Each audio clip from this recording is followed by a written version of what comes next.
الحمدللہ رب العالمین والصلاة والسلام علی رسول الامین وعلی آلہ وصحبہ اجمعین الی یوم الدین اما بعد۔ محترم ناظرین کرام، السلام علیکم ورحمۃ اللہ تعالی وبرکاتہ۔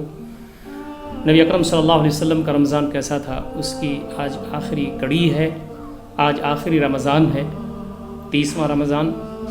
اللہ رب العزت کا کرم، اس کا احسان ہے کہ پورا رمضان بخیر و خوبی گزرا۔ ہم نے روزے رکھے، نمازیں پڑھیں، قیام لیل کیا، دعائیں کیں، ذکر و اذکار کیا، اللہ رب العزت سے تعلق کو مضبوط کیا۔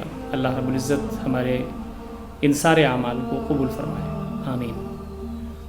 اب کل انشاءاللہ العزیز عید ہے، عید کی پیشگی مبارکباد قبول کیجیے۔ نبی اکرم صلی اللہ علیہ وسلم عید کیسے مناتے تھے؟ آپ صلی اللہ علیہ وسلم عید کے دن صبح غسل فرماتے تھے۔ صحابہ کرام کو بھی آپ نے حکم دیا تھا، ہدایت فرمائی تھی کہ وہ غسل کریں، اپنے گھر والوں کو بھی ہدایت فرماتے تھے آپ۔ تو عید میں آپ کا معمول یہ تھا کہ نبی اکرم صلی اللہ علیہ وسلم صبح غسل فرماتے تھے۔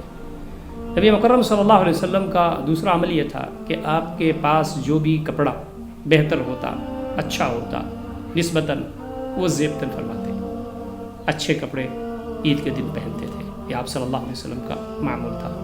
نبی اکرم صلی اللہ علیہ وسلم کا ایک عمل یہ بھی تھا کہ آپ صلی اللہ علیہ وسلم عید کی نماز کو جانے سے پہلے چند کھجوریں کھا لیتے تھے۔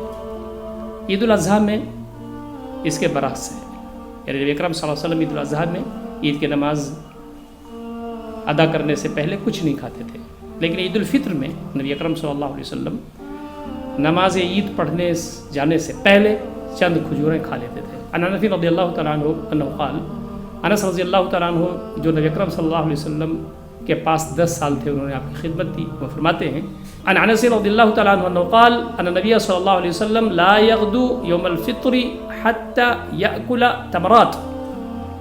نبی اکرم صلی اللہ علیہ وسلم عید الفطر کے وقت، یعنی عید کی نماز کو جانے سے پہلے چند کھجوریں کھاتے تھے، اور آگے فرماتے ہیں وہ یاکلہن وطرن، اور نبی اکرم صلی اللہ علیہ وسلم ان کو طاق کھجوریں ہوتی تھی، یعنی نبی اکرم صلی اللہ علیہ وسلم طاق کھجوریں کھاتے تھے۔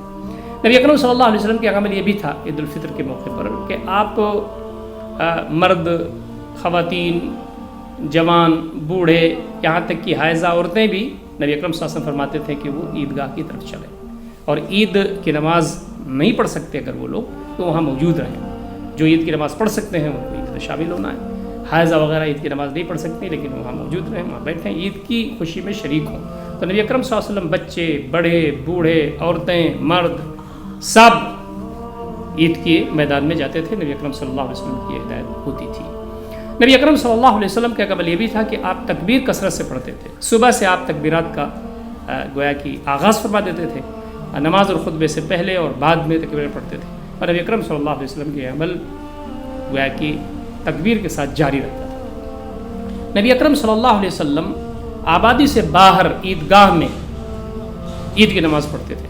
آپ کی زندگی میں صرف ایک مرتبہ ایسا ہوا ہے جب بارش ہو رہی تھی اور عید کی نماز آبادی سے باہر پڑھنا ممکن نہیں تھا، تو نبی اکرم صلی اللہ علیہ وسلم نے مسجد نبوی میں عید کی نماز ادا فرمائی ہے، ورنہ آپ نے ساری نمازیں آبادی سے باہر عیدگاہ میں کھلی جگہ میں آپ نے عید کی نماز پڑھی ہے۔ تو یہ نبی اکرم صلی اللہ علیہ وسلم کی زندگی سے ہم کو ملتا ہے۔ پہلے آپ 2 رکعت نماز پڑھاتے تھے، پہلی رکعت میں 7 زائد تکبیریں اور دوسری رکعت میں 5 زائد تکبیریں، اور نبی اکرم صلی اللہ علیہ وسلم عید کی نماز پڑھانے کے بعد ایک جامع خطبہ ارشاد فرماتے تھے۔ نبی اکرم صلی اللہ علیہ وسلم کا ایک عمل یہ بھی تھا کہ آپ صلی اللہ علیہ وسلم عیدگاہ جاتے ہوئے جس راستے سے جاتے تھے تو واپسی میں وہ راستہ بدل دیتے تھے، جاتے ہوئے بھی تکبیر پڑھتے تھے، واپسی میں بھی تکبیر پڑھتے تھے۔ رمضان کا پورا مہینہ بابرکت گزرا، لاک ڈاؤن چل رہا تھا، کرونا وائرس کی وجہ سے پریشانی تھی، ہم اجتماعی طور پر تراویح نہیں پڑھ سکتے تھے، اجتماعی عبادات نہیں کر سکتے تھے۔ اب عید کا موقع ہے، اس میں بھی شاید ہم لوگ ایک ساتھ عید نہ پڑھ سکیں، لیکن جو کچھ بھی ہم نے کیا ہے ہماری دعا ہونی چاہیے کہ اللہ تعالیٰ انہیں قبول فرمائے۔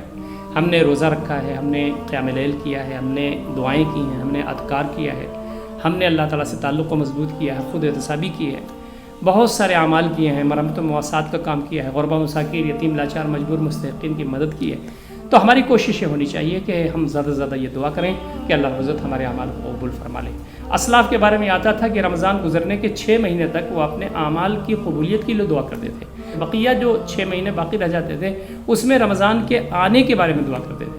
تو ہماری کوشش یہ ہونی چاہیے کہ ہم دعا کریں کہ ہمارے اعمال اللہ تعالیٰ قبول فرما دے۔ کل عید کا دن ہے اور اس میں ہمیں خوشی یقیناً ہونی ہے، اس لیے کہ اللہ رب العزت نے ہمارے اوپر جو فرض کیا تھا وہ ہم نے پورا کیا۔ ہم نے پورا رمضان ہم نے رکھا، روزے رکھے، اللہ کی عبادت کی، ہم کو یہ خوشی ہو رہی ہے کہ یہ سب پورا ہو گیا۔ دوسری خوشی یہ ہو رہی ہے ہم کو کہ اللہ رب العزت کا وہ اجرت کا دن ہوگا کل۔ اللہ رب العزت اپنے فرشتوں سے یہ فرماتے ہیں کہ تمہارا کیا خیال ہے، جو مزدور پوری محنت کے ساتھ اپنا کام کرے کیا اس کو اجرت پوری دے دی جائے؟ تو فرشتے کہتے ہیں کیوں نہیں بر الہ، تو اللہ تعالیٰ فرماتے ہیں کہ تم گوارا نہ کہ وہ لوگ جنہوں نے روزہ رکھا، میری عبادت کی اور ساری چیزوں کا خیال رکھتے ہوئے مجھ سے تقرب حاصل کیا، میں ان سارے لوگوں کو معاف فرماتا ہوں، بخشتا ہوں۔ تو اللہ تعالیٰ سے دعا ہے کہ اللہ تعالیٰ ہم تمام کو ان میں شامل فرمائے۔ دوسری بڑی بات یہ ہے کہ خود خوش ہو لینا، اپنے بچوں کو خوش کر لینا، گھر میں کھا پی لینا اور خوشی منانا، یہ عید کی خوشی حقیقی نہیں ہے۔ عید کی خوشی اس وقت پوری نہیں ہوتی جب غربا، مساکین، یتیم، لاچار، مجبور مستحقین کو اس میں شامل نہ کیا جائے۔ ہمارے دائیں بائیں بہت سے ایسے لوگ ہوں گے لاک ڈاؤن کی وجہ سے، معاشی مجبوری کی وجہ سے پریشان ہوں گے، ان کے گھروں میں کچھ تحفے بھجوائیں، ان کو اپنے گھر میں کھانا کھلائیں، دوسرے لوگوں کی کچھ مدد کریں، جس حالت میں ان کی مدد کریں۔ یتیم کے دل میں محبت ڈال دینا، بیوہ کا سہارا بن جانا، مستحق شخص کا تعاون کر دینا، یہ جو ہے بہت بڑی بات ہے۔ اور کسی غریب اور کسی مستحق کے دل کے اندر خوشی ڈالنا، یہ سب سے بڑی خوشی ہے۔ تو ہم کو اس عید کے موقع پر جہاں ہم خوش ہو رہے ہوں، دوسرے وہ لوگ جو غمگین ہیں انہیں خوش کرنے کی کوشش کریں، جو مستحق ہیں انہیں ان کے دل کو آباد کرنے کی کوشش کریں، جو رنجیدہ ہیں انہیں شگفتہ کرنے کی کوشش کریں، یہ اصلی خوشی ہے۔ اللہ تعالیٰ ہم تمام کو ان ساری باتوں پر عمل کرنے اور بہتر انداز سے گویا کی خوشی کا اظہار کرنے کی توفیق عنایت فرمائے۔ یاد رکھیے یہ جو موقع ہے عید کا، اس میں آپ کو مبارکباد دیتا ہوں اور میں دعا کرتا ہوں کہ اللہ تعالیٰ تمام مسلمانوں کے لیے، امت مسلمہ کے لیے، سارے جہان کے لیے عید الفطر کے اس موقع کو اور عید کو خیر و برکت کا ذریعہ بنائے اور سارے لوگوں کے جو مسائل وہ حل ہوں، جو عالمی سطح پر وبا پھیلی ہوئی ہے، اللہ رب العزت کو صبح سے ہم تمام کو نجات عنایت فرمائے۔ اللہ تعالیٰ ہم تمام کا حامی و ناصر ہو۔ اقول قولی ھذا استغفر اللہ لی ولکم اجمعین واستغفروہ الغفور الرحیم، وآخر دعوانا الحمد للہ رب العالمین، والسلام علیکم ورحمۃ اللہ وبرکاتہ۔